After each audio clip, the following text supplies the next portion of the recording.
In an unprecedented event in British politics, Labour leader Keir Starmer stunned the nation with a live announcement, declaring his intention to resign amid allegations of an affair with Deputy Leader Angela Rayner. This shocking revelation has not only sent shockwaves through the Labour Party, but has also ignited public debate on leadership, trust, and accountability in politics. The day started like any other, but as whispers of a potential announcement circulated, political commentators and the public alike sensed that something monumental was about to unfold. The press conference was scheduled for noon, and the atmosphere outside Labour HQ was thick with anticipation. Journalists jockeyed for position, and supporters gathered, hoping for clarity amidst the swirling rumors. Starmer appeared at the podium, flanked by party officials, his expression grave. The tension was palpable as the cameras clicked and the world held its breath. What followed was a heartfelt acknowledgement of personal failings that would reshape his political career and the landscape of the Labour Party. "I stand before you today with a heavy heart and a clear conscience," Starmer began, his voice steady but tinged with emotion. "I have made mistakes, profound mistakes, that affect not just myself but my family and my party." The room fell silent as he revealed the affair with Rayner, a disclosure that had been the subject of rampant speculation for weeks. Starmer continued, "I have betrayed the trust of my colleagues, and I recognize the weight of my actions. Therefore, I am announcing my resignation as the leader of the Labour Party."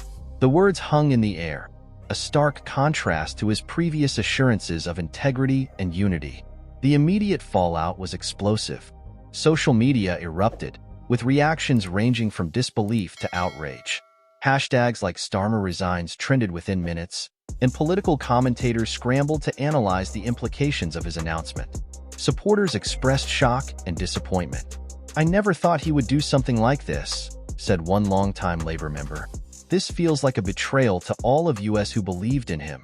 Others, however, took a more sympathetic view. "He's human, and humans make mistakes. We need to support him through this," remarked a young activist. Angela Rayner, who had stood by Starmer throughout his leadership, was visibly shaken. When it was her turn to speak, she addressed the media with tears in her eyes. "I want to express my deep regret for the pain this has caused," she said, her voice trembling. "We both made mistakes, and I take responsibility for my part in this." Rayner's emotional response only fueled speculation about her political ambitions. Many wondered if she would consider running for the leadership herself, a prospect that could further divide a party already reeling from the scandal. The scandal did not occur in a vacuum.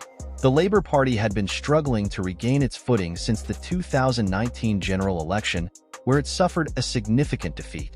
Starmer's leadership was seen as a chance for renewal, a big hug shift towards a more moderate approach that could attract a broader base of support. However, this scandal threatened to derail those efforts. Political analysts began to dissect the implications of Starmer's resignation. "This is not just a personal scandal. It's a crisis for the Labour Party," one commentator noted. "The party must now grapple with its identity and direction at a time when it can least afford to lose momentum." In the days following the announcement, the media frenzy intensified. Newspapers filled their pages with headlines dissecting every aspect of the affair. Investigative reports sought to unravel the timeline of events leading to Starmer's resignation, revealing details that would further complicate the Labour Party's narrative. Political pundits drew parallels to previous scandals that had rocked British politics. The affair was likened to the missteps of past leaders, and discussions about moral integrity in politics became a central theme in media coverage. As the story unfolded, public interest remained high, with many eager to hear more about the implications for the Labour Party. With Starmer's resignation, the Labour Party was left in a precarious position. The leadership vacuum raised urgent questions about who would step in to lead the party through this turbulent time. Names like Rachel Reeves, Lisa Nandy, and even Rayner herself emerged as potential candidates, each bringing their own vision for the future of the party. Internal discussions began to heat up, with party members debating whether to embrace a more centrist approach or return to the party's leftist roots.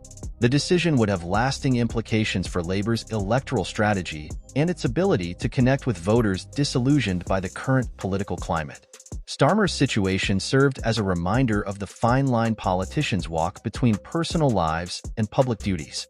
The scrutiny faced by public figures has intensified in the age of social media, where every misstep can be amplified and dissected in real time. As the Labour Party prepared for a leadership election, the road ahead seemed fraught with challenges. The party had to work diligently to regain the public's trust while addressing the internal divisions that had surfaced in the wake of Starmer's announcement. The leadership election process was expected to be closely watched, with party members and the general public eager to see who would emerge from this crisis.